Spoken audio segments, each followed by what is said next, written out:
Hello বন্ধুরা, সবাই কেমন আছেন? আশা করি সবাই ভালো আছেন। চলে আসলাম নতুন একটি ব্লগ নিয়ে। Sony company high speed fan power সমস্যা ফুল সার্ভিসিং ভিডিও পার্ট 2। বন্ধুরা, এই ফ্যানটা আমরা ফুল সার্ভিসিং ভিডিও করব। এমন সহজ একটা কাজ, আপনারা ঘরে বসে কাজটা করতে পারবেন। দেখেন, ভিডিওটা ধৈর্য সহকারে দেখেন। এত সোজা, কোনো মিস্ত্রির কাছে নিয়ে যাওয়া লাগবে না। এতই সোজা কাজ, ঘরে বসে এটা রিপেয়ার করতে পারেন। আমার ভিডিওটা মনোযোগ দিয়ে দেখেন, স্কিপ কেউ করবেন না, আর টেনে টেনে কেউ দেখবেন না। বন্ধুরা, চলেন আমরা কাজটা শুরু করা যাক। আর স্টেপ বাই স্টেপ আমরা এখানে বলে দিচ্ছি। আপনারা এই মতন করে আমার ভিডিও দেখে দেখে কাজ করবেন, আপনার কাজ অবশ্যই ওকে হবে। বন্ধুরা, আমরা ব্যাকপার্টটা খুলে নিয়েছি। দেখুন, ভিতরে ময়লা ছিল, আমরা একটু ওয়াশ করে নিলাম কাজের সুবিধার কারণে। রেগুলেটরটাও খুব একটা ভালো নয়, আমরা চেক দিব। দেখেন, এখানকার একটা হিটচিং উঠে গেছে রেগুলেটরে। তো অসুবিধা নাই, কোনো সমস্যা নেই। আমরা আগে চেক দেবো। সর্বপ্রথম আমরা আগে চেক দেবো কয়েলটা বন্ধুরা। তাই জন্য আমরা রেগুলেটরের কানেকশনটা খুলে নিচ্ছি এবং এসি কেবলটা যেটা আছে, পাওয়ার এসি কর্ড, সেই কেবলটাও আমরা খুলে নেবো। এই যে রেগুলেটর, এটা পরে চেক দিব যে কি ভালো আছে না খারাপ আছে। আমরা এসি কেবলটাও খুলে নিয়েছি। এখন সর্বপ্রথম আগে চেকটা দেব কয়েল। আপনারাও এইভাবে কাজটা করবেন, দেখবেন আপনাদের কাজটা ওকে হবে। আমরা একটা এক্সট্রা এসি কর্ড নিয়ে নিছি, আর এটা আমরা ভালো করে পেঁচিয়ে দেখবো আগে কয়েলটা ঠিক আছে কিনা। আমরা এটা এসিতে ইন করে দিচ্ছি। দেখেন মোটরটা ঘুরে কিনা, এটা আগে দেখে নিই আগে। দেখেন বন্ধুরা, আমাদের মোটরটা কিন্তু ওকে আছে। তাহলে আমাদের মোটর সেকশন কিন্তু ওকে, ক্যাপাসিটার মোটর এই সেকশনটা ওকে। আমরা এখন কি দেখবো, আমাদের যে দুইটা দেখার প্রয়োজন সেটা হচ্ছে একটা এসি কট আর একটা হচ্ছে রেগুলেটর। এই দুইটার মধ্যে দুটোও খারাপ হতে পারে, একটাও খারাপ হতে পারে। এটা আমরা আগে এসি কটটাকে চেক দিই। মাথার একটু ছিলে নিচ্ছি, মাথাটা আমরা ভালো করে কাটিং প্লাস দিয়ে ছিলে নিচ্ছি এবং অ্যাডজাস্ট করে নেব। অ্যাডজাস্ট করে নেওয়ার পর আমরা এটা সিরিজ লাইনে চেক দেব। আপনাদের বাসায় যদি এই ফ্যানটার কাজ করেন বা এরকম অন্য আদার্স ফ্যানের কাজ করেন, তাহলে আপনাদের সিরিজ লাইন প্রয়োজন পড়বে। আর যদি সিরিজ লাইন নাও থাকে, তাহলে একটা কাজ করবেন, আপনারা ডিজিটাল মিটার বা মাল্টিমিটার দিয়ে চেক দিবেন। আমাদের এসি কর্ড এবং রেগুলেটর দুটি চেঞ্জ করে দেবো, কাস্টমারদের সাথে কথা হয়েছে। আর আমার ভিডিও দেখে দেখে কাজ করবেন, তাহলে অবশ্যই আপনার কাজ 100% গ্যারান্টি হবে। আমরা একটা এসি কর্ড নিয়ে নিয়েছি, এটা হচ্ছে টেলিভিশনে থাকে, ভালো উন্নত মানের কর্ড। আমরা এটা এখানে ইনস্টল করব। দেখেন, এটা হচ্ছে ব্যাক পার্ট, পিছের ব্যাক পার্ট। এই যে এখান দিয়ে এসি কেবলটা আমরা ইনপুট করলাম, ভিতরে একটা গিট্টু দিয়ে দেবো, কারণ কর্ডটা বেরিয়ে যেন না যায়, সেফটির জন্য। কটের যেন কোনো প্রবলেম হয় না, বা আদার্স কোনো জয়েন্টের যেন প্রবলেম না হয়, সেই জন্য আমরা একটা সেফটি গিট দিয়ে দিলাম। দেখুন, ওখানে লক হিসেবে আটকে গেছে। এটা টানা হিসা করলেও এটা আর বাড়াবে না। তাই আমরা এখন এই কেবলটা ভালো করে ছিলে নেব। কভার দিয়ে আছে, দেখেন কভার দিয়ে আছে।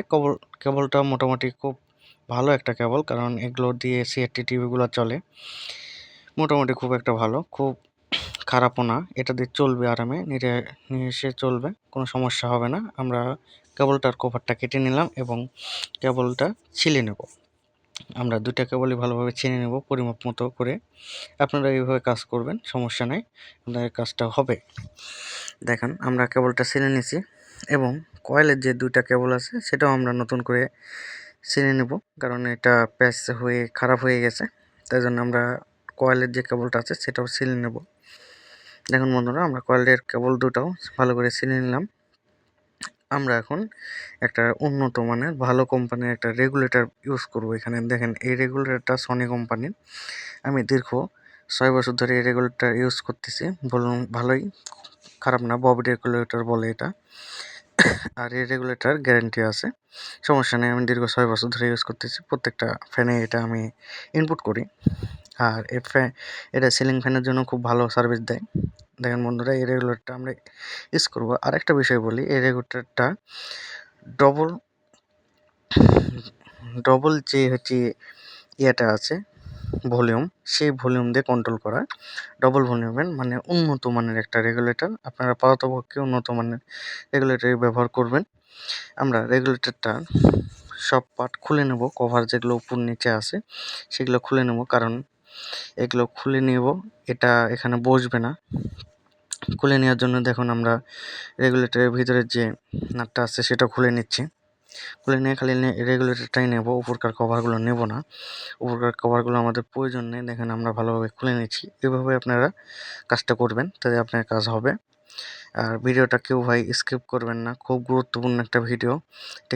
নতুন টেকনিশিয়ান যারা আছে তাদের জন্য খুব উপকার। আর বাসাবাড়ি যারা সার্ভিসিং করে নিজেরাই, মেকারের কাছে যাওয়া লাগবে না, তাদের জন্য খুব উপকারী ভিডিও হবে ভাই, কেউ এক্সপেক্ট করবেন না। দেখুন বন্ধুরা, আমরা রেগুলেটরের দুটা কেবলই ভালোভাবে ছিলে নিচ্ছি। দেখুন আমরা দুটা প্লাস নিয়েছি, কারণ এখানে টানা আসার কারণে রেগুলেটর থেকে তারটা ছুটে যেতে পারে, তাই জন্য দুটা প্লাস নিয়েছি আপনার আমার কাজের সুবিধার জন্য। আপনারাও পারলে যেভাবে মন চায় সেভাবে করতে পারেন। এখন কানেকশনটা আপনাদের যেটা দেখাবো, যেটা মূল বিষয়, দেখেন কানেকশনটা দেখেন। প্রথমে আমরা রেগুলেটরে একটা তার নিয়েছি আর কয়েলের সাথে কিন্তু ভালো করে পেঁচিয়ে দিচ্ছি একটা। কানেকশনটা আপনারা দেখেন, খুব কাজে আসবে আপনাদের। আমরা পেঁচিয়ে দিলাম খুব সুন্দরভাবে। এখানে আগে টেপিং করে দেব। আমরা পেঁচিয়ে নিয়ে মাথাটা একটু ভাঁজ করে নিয়েছি, এখানে ভালো করে টেপিং করে দেব, যেন এখানে লুজ যেন না থাকে। আর লুজ থাকলে বা ফাঁকা থাকলে এটা শর্ট হওয়ার সম্ভাবনা অবশ্যই থাকবে। আপনারাও এইভাবে পেঁচিয়ে নেবেন বা যেভাবে আপনাদের ভালো মনে হয় সেভাবে পেঁচিয়ে নেবেন। আমি দেখেন একটা কেবল কিন্তু প্যাচ দিয়ে নিয়েছি। এখন আমাদের খালি বাড়তে থাকলো দুইটা, একটা রেগুলেটরের একটা কয়েলের। এই দুইটাতে আমরা এখন দেখেন কোনটা ইনপুট করি। এসি কেবল যে দুই মাথা আমার আছে সেটা এক পাত দিয়ে ইনপুট হবে আর এক পাত দিয়ে কয়েলে যাবে। সিম্পল কানেকশন বন্ধুরা। এই কানেকশনে কোনো গুরুত্বপূর্ণ বা কোনো ভেজালে কিছু নেই, একবারে সিম্পল কানেকশন, রেগুলেটর কানেকশন। আপনারা যারা পারেন না আমার এই ভিডিওটা দেখবেন, তাহলে অবশ্যই আপনাদের কাজটা সোজা হয়ে যাবে। দেখুন আমরা যে তারটা বাড়তেছিল সেটা আমরা লাগিয়ে দিছি, জড়িয়ে দিছি এবং মাথাটা আবার ভাঁজ করে নিয়েছি। মাথা ভাঁজ করা থাকলে একটা সুবিধা হয়, সেক্ষেত্রে যেটা আপনাদেরকে বলি, টেপ অনেক সময় ছুটে গেলেও বা হালকা একটু লেগে আছে, আপনি টানা স্টার করলে এই মাথা ভাঁজের কারণে এটা কিন্তু ছুটবে না। তাই জন্য আমরা মাথা ভাঁজ করে দিচ্ছি। আর বেশি করে একটু আপনারাও সিলে নেবেন। দেখেন আমরা দুই জায়গাতেই ভালো করে টেপিং করে দিচ্ছি বন্ধুরা। আমাদের টেপিং করা প্রায় শেষের দিকে। এখানে ভালোভাবে টেপিং করে নিয়েছি। দেখেন আমাদের টেপিং করা হয়ে গেছে, ভালো করে আমরা টেপিং করে নিয়েছি। এখন আমরা রেগুলেটরটা ব্যাক পার্টের সাথে ভিড়িয়ে দেব। দেখেন ব্যাক পার্টে একটা রেগুলেটরের বক্স করা আছে, দেখেন ঘাট করা আছে। এই ঘাটে আমরা ভালোভাবে এখানে ইনপুট করে দেব আর উপর দিয়ে একটা প্যাচ দিয়ে দেব। প্যাচ মানে কটমোহরি নাট যেটা বলে, কটমোহরি নাটের যে প্যাচটা আছে সেটা হচ্ছে ভলিউম সিস্টেম করা আছে, যেখানে আমরা এটা পেঁচিয়ে নিচ্ছি। দেখেন আপনারা এইভাবে পেঁচিয়ে নেবেন। আর খালি কাঁচা ফ্যান বা এই হাই স্পিড ফ্যানগুলা সিলভার কয়েল দেওয়া থাকে বন্ধুরা, সিলভার তারের কয়েল দেওয়া থাকে। আর এটা একটু দামি নিতে গেলে তামার তারের আপনি পাবেন, আর সিলভারের থেকে তামার তারের কয়েলগুলোর লংজিভিটি বেশি। আপনারা পারতপক্ষে যদি এগুলো ফ্যান ক্রয় করেন তাহলে একটু দেখে শুনে তামার কয়েলের নেবেন, কারণ তামার কয়েলের লংজিভিটি বেশি আর সিলভার কয়েলের লংজিভিটি কম।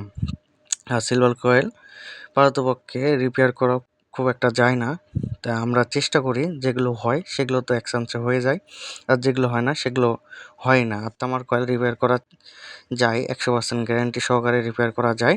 আমরা কাজ করে থাকি। আপনাদের কারো যদি প্রবলেম হতে পারে তাহলে আমাদের ভিডিওর লাস্টে নাম্বার দেওয়া আছে, আমাদের সাথে যোগাযোগ করতে পারেন। বন্ধুরা ভেতর সাইডেও প্রচণ্ড পরিমাণ ময়লা হয়ে আছে। আমরা বিসের ব্যাকপার্টটা লাগিয়ে দিয়ে সামনে কিন্তু ওয়াশ করে দেব। তারপরেও আমরা আরেকটু ওয়াশ করে দিচ্ছি ক্যাপাসিটার নিচ দিয়ে। দেখেন আমরা ভালো করে একটু ওয়াশ করে দিচ্ছি। আমাদের ওয়াশ করা হয়ে গেছে। এখন আমরা ব্যাকপার্টটা ভিড়িয়ে নেব। একবারে ইজি কাজ বন্ধুরা, একবারে সিম্পল কাজ। আমার কিন্তু বেশি সময় লাগেনি এখানে। দেখেন একবারে ইজি সিম্পল কাজ। পিসের ব্যাকপার্টটা খুলছি, দুইটা জিনিস চেক দিয়েছি আর দুইটা ইনপুট করে দিয়েছি, শেষ। আমাদের কাজটা কিন্তু শেষ। আমরা কিন্তু পিসের ব্যাকপার্টটা লাগিয়ে নিয়েছি। এখন আমরা যে কাজটা করব, পরিষ্কার করব, ওয়াশ করব, এক কথায় বলতে গেলে ওয়াশ করব। তার আগে আমরা একটা কেবলটা এই সাইডটা বের করে নিচ্ছি, কারণ ওই সাইডে ছিল।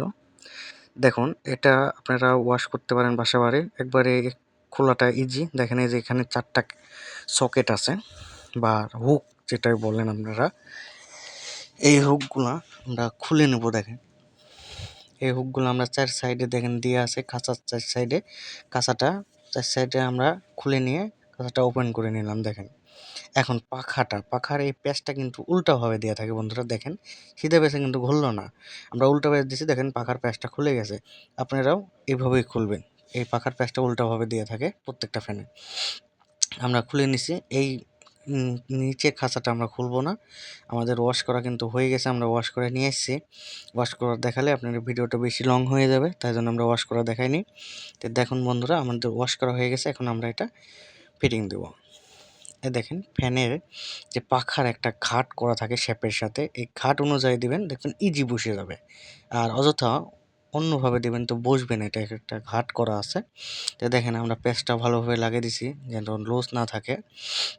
এবার সামনের যে খাঁচাটা আছে সে খাঁচাটাও আমরা এখন ভালোভাবে লাগিয়ে দেবো। খাঁচাটা লাগানোর পর চারটা যে লকটা খুলছি আমরা, সেই লকটা একটু ভালোভাবে লাগিয়ে দেব এবং প্লাস দিয়ে, নোজ প্লাস বলেন বা এমনি প্লাস বলেন, সে প্লাস দিয়ে একটু চাপিয়ে দেবো যেন এটা খুলে না যায়। দেখেন আমরা যেভাবে দিচ্ছি, আমরা কেবল দিয়ে নিলাম এবং প্লাস দিয়ে চাপিয়ে দেবো কিন্তু বন্ধুরা। দেখেন আমাদের কাজটা কিন্তু ওকে হয়ে গেছে বন্ধুরা। এই দেখেন আমরা রেগুলেটরটাও লাগিয়ে নিয়েছি, আমাদের কাজটা ওকে হয়ে গেছে। আমরা এখন এটা চেক দেব। আমরা এসিতে এখন ইনপুট করে দেব। প্রথমে ডাইরেক্টই দিলাম, সিরিজে দিলাম না। এখন রেগুলেটরটা অন অফ করে দেখব। এখন অন করে দিয়েছি, আমাদের ফ্যানটা কিন্তু ওকে ছিল, কিন্তু এখন রেগুলেটরটা কিন্তু কাজ করতেছে এবং কর্ডটাও কাজ করতেছে। আমাদের কাজটা ওকে হয়ে গেছে। ভিডিওটি ভালো লাগলে লাইক কমেন্ট শেয়ার করতে ভুলবেন না। ওকে।